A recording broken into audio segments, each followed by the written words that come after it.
right, hello, everybody. This is Master J15 right here, and this is me recording this on a Saturday when I said I was going to upload this on a Tuesday or Wednesday.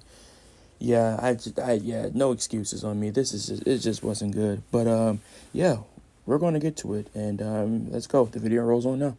Go. All right, and we're back. It's been, I think, 4 or 5 days.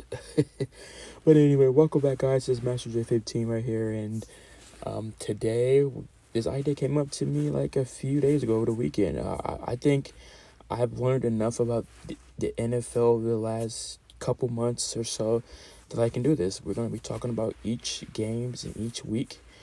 We're just going to go over them, some analysis, and not really analysis, but we're just going to briefly talk about each game and how it went and how each season, each game could go for the team. So without further ado, let's get it. So how I'm going to be doing this, I'm going to be using the ESPN app. And as you see right here, I got all the teams right here. In fact, I actually have to go back and do some recording because I did this on Monday, so I have to go back and do the Chiefs and Ravens. But all the other games are obviously done. So yeah, let's get into it. In the first week when Jacksonville took a win, they looked confident. Gardner Minshew was hyping his team up, and he said this team is not tanking. You guys come close in week 2. And you know what? I could have believed you guys. But then week 3 came. And boy, week 3 was not good for you guys. You lost to Fitzpatrick. You didn't even lose to Tua. Fitzpatrick, who had a 90% completion rate and only threw for 160 yards. It was just not a good game. I mean, you guys are already down 21. Really? 28-7? And you guys tried to come back, but you guys couldn't do that. Let's face it, you guys are tanking. And you guys are at the bottom of your division. For Miami fans should be mad because Tua needs to be starting. And with this win, it looks like Fitzpatrick is going to keep starting. Oh well, moving on. I know right now that all Atlanta fans are drowned in pain and depression right now. Last week you had a 20-point lead and you choked that one up. At 15-point lead into the fourth quarter, you choked that. This week you go against the Bears, whose offense is not good.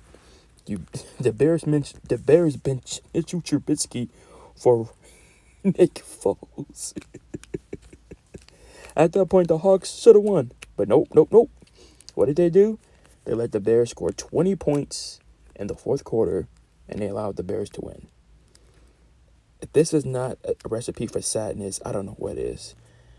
At this point, with the Hawks being 0-3, the season's done for them. For the Bears, it might be interesting for them. I mean, they're all 3-0.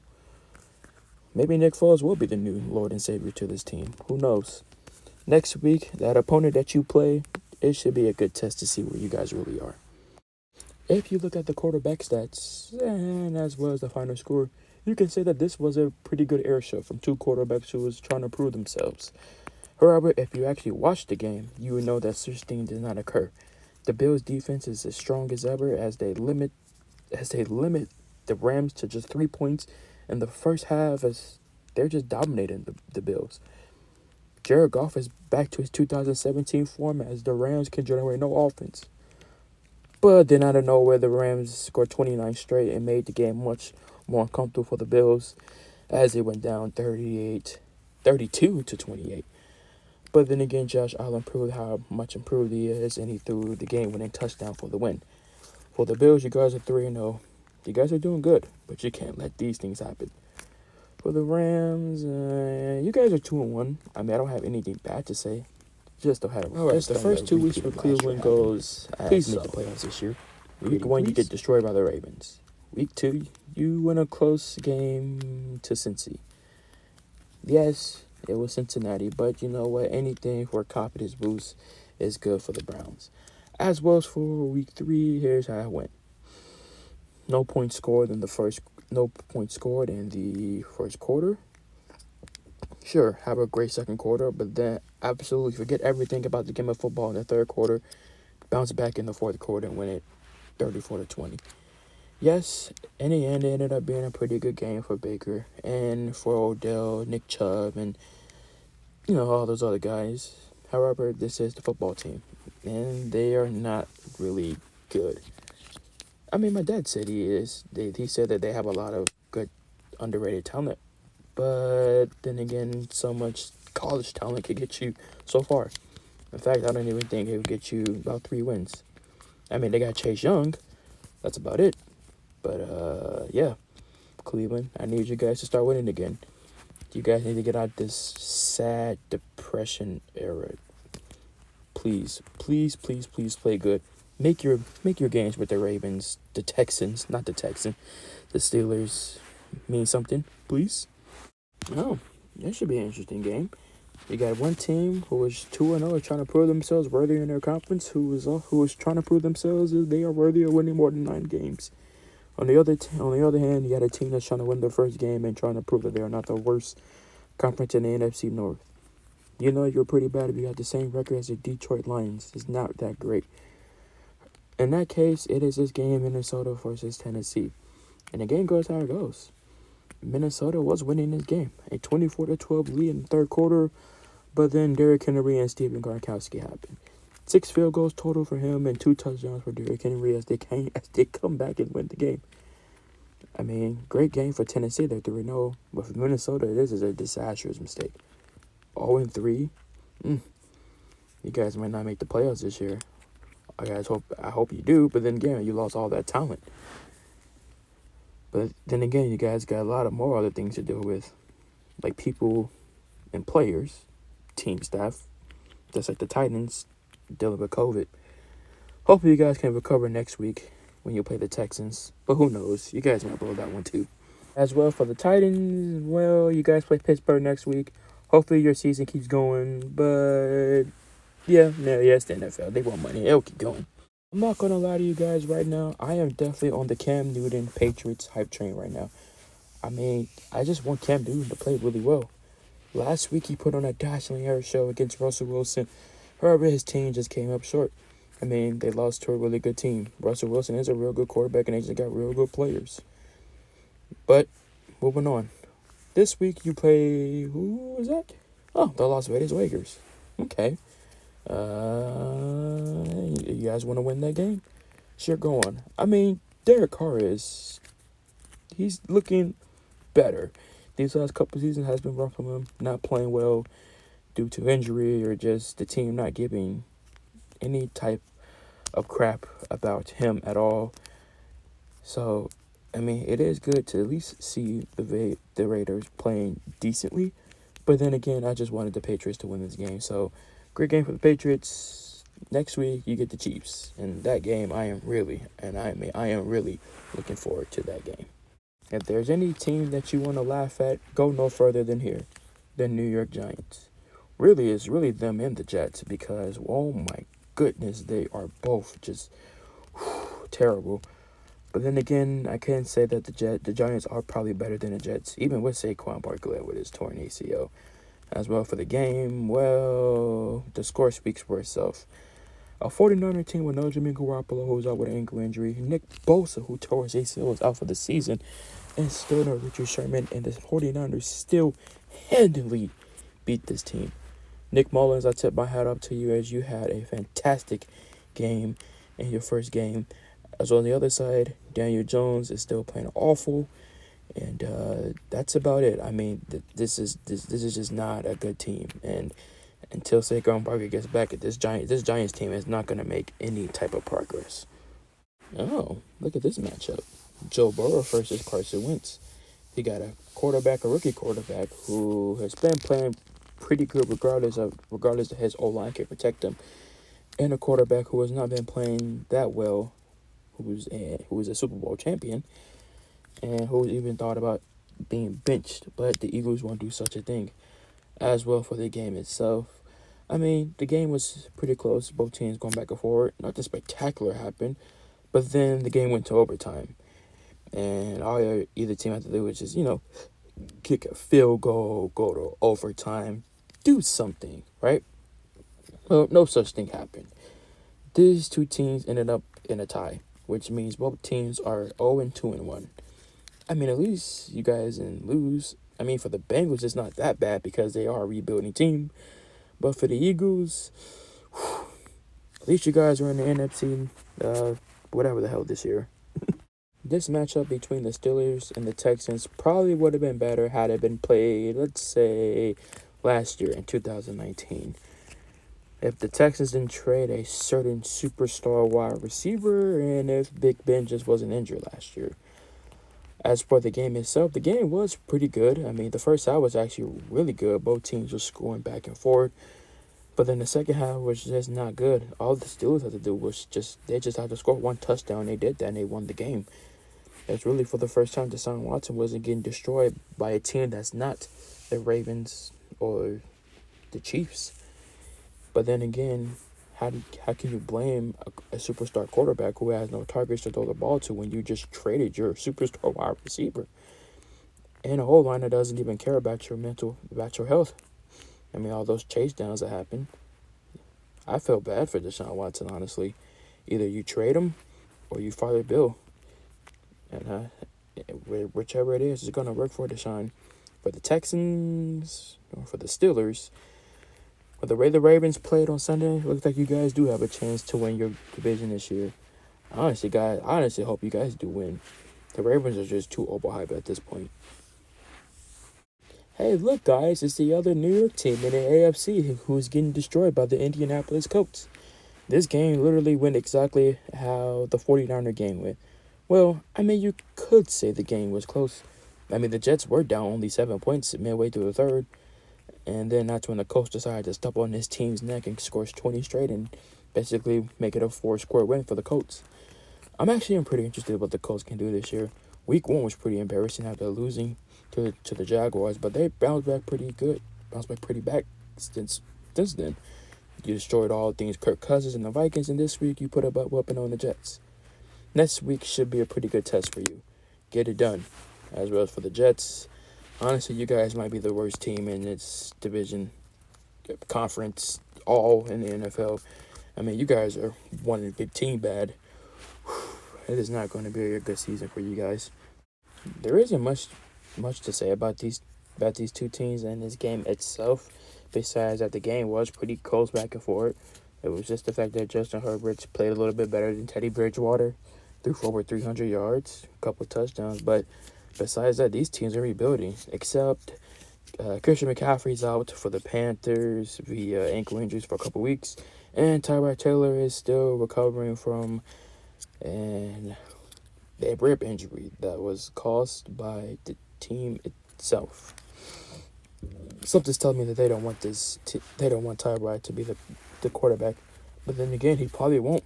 After that performance Justin Herbert put against the Chiefs last week and almost could have won, I won't be surprised if when he comes back, he'll be benched. So, I mean, like I said, nothing much to say here. Week 3 of Tampa Bay saying that Tom Brady has been the hero and the savior to the Tampa Bay Buccaneers franchise. Well, I mean, you guys could say that, but this is not Brady from like 2015. I mean, last year he kind of aged 20 years. He looked like an old man. But then again, maybe he could play good. Your opponent this week, the Denver Broncos, a young team who's willing to prove themselves with a veteran superstar, and Von Miller. He can definitely lead this team to do better. Whoa, wait, you're trying to tell me that Von Miller has season-ending surgery? Oh, okay, never mind. Tampa Bay, go ahead and destroy all things Broncos. Destroy that awful secondary and go on a cruise to a good win. Ever since that Week 1 loss, Tampa Bay, you guys looked okay. I mean, you beat the Panthers, who kind of came back. Not really. But then again, you take anything you can get, right?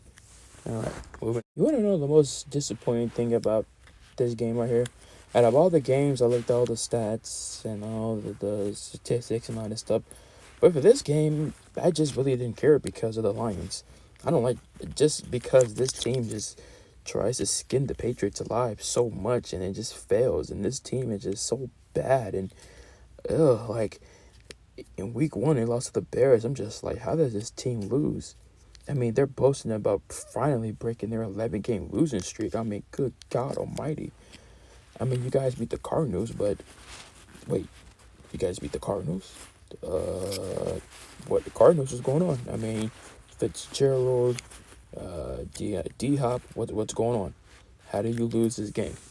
How do you lose this game? You guys should have won. Well, I guess you guys lost. Oh well, moving on. How about them Cowboys? I mean, honestly, I don't know why I don't like the Cowboys. I think it's just because people on ESPN, they just call this team America's team too much, and it's getting annoying. Like, Cowboys, you are not America's team. You are not America's team. And as well for the game itself, you guys got put in your place to play a real quarterback. I mean, don't get me wrong, Dak Prescott is pretty good. I mean, he threw for almost 500 yards this game. But then at the end of the day, you realize that Dallas's secondary can't stop anything. For example, last week they gave 39 points to the Falcons. They only won that game because their offense is explosive. Zeke, Cooper, and Dak, they would do that, but that secondary is not good. Russell Wilson threw for 5 touchdown passes, and he just looked really good. Second straight week where he's thrown 4+ touchdowns. That's really good for Seattle themselves. I really hope Seattle goes really far. Russell Wilson is extremely, and I mean extremely, underrated, and he deserves MVP this year. And if he doesn't, that is just a crime to humanity, says the one guy in the comment doing the Patriot and the Seahawks game last week. Pretty good comment, my guy. But hey, it was a good game. I mean, for the Seahawks, got out to a good start. Dallas came back and even took the lead, but like I said, terrible secondary, and they ended up losing the game. So on the way to week 4, Dallas. Please don't get in a 1-3 hole. If you do, it might not be good. But then again, you guys are in that terrible conference, or terrible division. So you guys will be okay. You can see it right now. That man right there, Aaron Rodgers. That guy right now, he is playing out of his mind. I don't know if it's something that made him mad or something, but he's playing out of his mind. Returning back to his, well, he plays like this all the time. And you give him actual real talent this time. And you put him up against the Saints. Drew Brees is still really good, but you don't have Michael Thomas, well, you're not really going to play as great. I mean, the Saints still did play pretty good to win the game, but Aaron Rodgers isn't Aaron Rodgers. He's going to do Aaron Rodgers things, and yeah, he just won the game for these guys. I mean, great game overall, 37-30 game, and it was pretty back and forth. Rodgers took the lead, then Drew took the lead, and it was tied, and then Saints took the lead, and then Rodgers started to just put the game out. For the Saints, though, they're in deep trouble though. 1-2 right now. You guys got to get it together. For the Packers, this just might be the start of great things. I won't be surprised if this team ends up on the top of the NFC this year. It's expected. It is here in this game that we finally get to see the two best teams of last year clash. Ravens and Chiefs. The battle between two potential rivals in the near future of the NFL. What did we get? Merely just Patrick Mahomes just destroying and torching all things Lamar Jackson and the Ravens. When you pass over 300 yards and throw 4 touchdowns, you're clearly the best in this league. Currently, right now, Patrick Mahomes has no rival, and that rival, sure, is not Lamar Jackson, who only threw 97 total yards. I mean, sure, they kind of made the game close in the fourth quarter, but to run reveal, when you go against Patrick Mahomes and you're down by 7, you're not coming back. Lamar desperately needs to get better. He needs to do it quickly, or they will not be winning another championship this year. We're all optimistic that they would do better, that he would become a good passer, but from what it looks like, when it comes to good teams, no, it won't happen. But continue to torch the bad teams. We can keep laughing at them. Alright guys, I hope you guys enjoyed the video. This took me way longer to do. I'm uploading this on a freaking Saturday, but it's okay. Make sure to like, comment, and subscribe. If you guys want more, let me know. And yeah, I will see you guys soon. Okay, here we go. Yes, settings. All right, go down, scroll. All right, yes. Snapchat, how are you? Turn notifications on. Great. All right, cut.